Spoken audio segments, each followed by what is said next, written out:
ल आज हामी एउटा यस्तो विषयमा कुरा गरौँ जुन सायद धेरैको मनमा खेलिरहेको हुन्छ। शिक्षा र करियरको लागि आखिर कुन बाटो ठिक? यो निर्णय निकै ठूलो छ, त्यसैले आउनुहोस् यसलाई सँगै मिलेर केलाऊँ। हाम्रो आजको कुराकानीको जड नै यही प्रश्न हो। के 2020 को दशकमा व्यावसायिक तालिम जस्तै कोडिङ, सिकर्मी वा डिजिटल आर्ट्स एउटा परम्परागत शैक्षिक डिग्रीभन्दा बढी मूल्यवान छ? यो प्रश्नले साँच्चै नै आजको पुस्ताको एउटा ठूलो दुविधालाई समातेको छ। यो प्रश्नको गहिराईमा पुग्नलाई हामी यसलाई 5 भागमा बाँडेर हेर्छौं। सुरुमा यो बहस अहिले किन यति महत्त्वपूर्ण छ भनेर बुझ्छौं। त्यसपछि गर्ने र जान्ने दुवै बाटोलाई केलाउँछौं। अनि त्यो मूल्य भन्ने शब्दको खास अर्थ के हो भनेर खोतल्छौं र अन्त्यमा यो पूरै बहसमाथि एउटा नयाँ दृष्टिकोण बनाउनेछौं।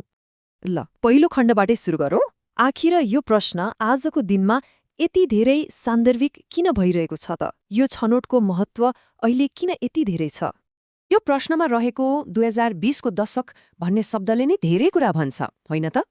हामी यस्तो समयमा छौं जहाँ प्रविधि, काम गर्ने शैली, सबै कुरा यति छिटो परिवर्तन भइरहेको छ कि यस्तोमा वर्षौंदेखि चल्दै आएको शिक्षाको परम्परागत मोडलमाथि प्रश्न उठ्नु त स्वाभाविक नै हो। अब अगाडि बढौँ र पहिलो विकल्पलाई अलि राम्ररी हेरौँ है त। प्रश्नको पहिलो पाटो अर्थात् गर्नेको बाटो वा व्यावसायिक तालिम भनेको आखिर के हो? व्यावसायिक तालिम भनेको एकदमै सोझो भाषामा भन्दा यस्तो पढाइ हो जसले सिधै काम गर्न सिकाउँछ। यसको मुख्य ध्यान सिद्धान्तमा भन्दा पनि कुनै निश्चित कामको लागि चाहिने व्यावहारिक सिपहरू सिकाउनमा हुन्छ। स्रोतमा दिएका उदाहरणहरू नै हेरौँ न। कोडिङ, जुन आजको डिजिटल दुनियाँको लागि नभई नहुने कुरा हो। सिकर्मी, एउटा परम्परागत तर सधैँ मागमा रहने सिप। र डिजिटल आर्ट्स, जसले अहिलेको बढ्दो रचनात्मक उद्योगमा नयाँ नयाँ ढोकाहरू खोल्छ। यी सबैले तुरन्तै रोजगारीको लागि तयार पार्ने सिपहरूलाई जनाउँछन्। व्यावसायिक तालिमको कुरा त भयो, अब तुलनाको अर्को पाटोतिर लागौँ, परम्परागत शैक्षिक डिग्री, जसलाई हामी जान्नेको बाटो पनि भन्न सक्छौं। अब शैक्षिक डिग्रीको कुरा गर्दा यसको ध्यान अलि फरक ठाउँमा हुन्छ। यसले कुनै काम कसरी गर्ने भनेर मात्र सिकाउँदैन, बरु त्यो विषयको गहिराई, त्यसको पछाडिको सिद्धान्त र आलोचनात्मक तरिकाले सोच्ने क्षमता विकास गर्नमा जोड दिन्छ। अब यो स्लाइडले चाहिँ दुईवटा मोडल बीचको खास फरकलाई एकदमै राम्रोसँग देखाउँछ। व्यावसायिक तालिमले कसरी गर्ने भन्ने सिकाउँछ, जबकि शैक्षिक डिग्रीले किन भन्ने प्रश्नको जवाफ खोज्न मद्दत गर्छ। भन्नुको मतलब एउटाले सिप दिन्छ, अर्कोले दृष्टिकोण।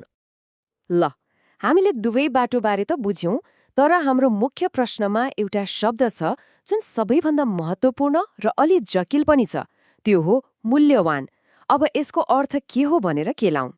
जब हामी कुनै एउटा कुरा अर्कोभन्दा बढी मूल्यवान छ भन्छौं, आखिर त्यसको अर्थ के हो त?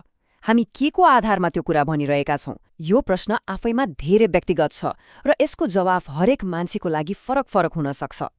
हो, मूल्यलाई हेर्ने दुईवटा फरक तरिका हुन सक्छन्। एउटा हो तत्कालको फाइदा, कति छिटो जागिर पाइन्छ, कति छिटो कमाउन सुरु हुन्छ। अर्को हो दीर्घकालीन सम्भावना, भविष्यमा आउने परिवर्तनहरूमा आफूलाई ढाल्न सक्ने क्षमता, गहिरो सोच र करियरमा अगाडि बढ्ने अवसरहरू।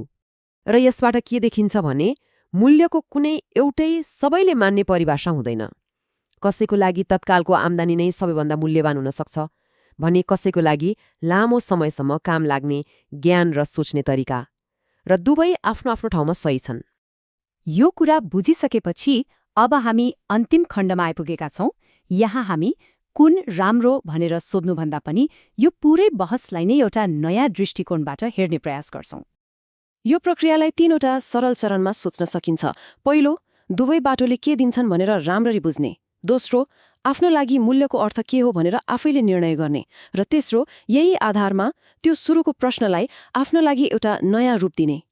अन्तमा यो सबै कुराको सार के हो भने सही बाटो भनेको सबैका लागि एउटै हुँदैन। यो त आफ्नो लक्ष्य, आफ्नो परिस्थिति र आफ्नो लागि मूल्यको परिभाषा के हो त्यसमा भर पर्छ। यो एउटा एकदमै व्यक्तिगत उत्तर हो। त्यसैले कुन चाहिँ बढी मूल्यवान छ भनेर सोध्नुको सट्टा सायद आफैले सोच्नुपर्ने अन्तिम र सबैभन्दा महत्त्वपूर्ण प्रश्न यो हो, आफ्नो व्यक्तिगत लक्ष्य र सपनाहरूलाई अगाडि राखेर आफ्नो रोजाइको बाटोको मूल्य कसरी मापन गर्ने। यो प्रश्नको जवाफ बाहिर होइन, आफ्नै भित्र खोज्नुपर्छ।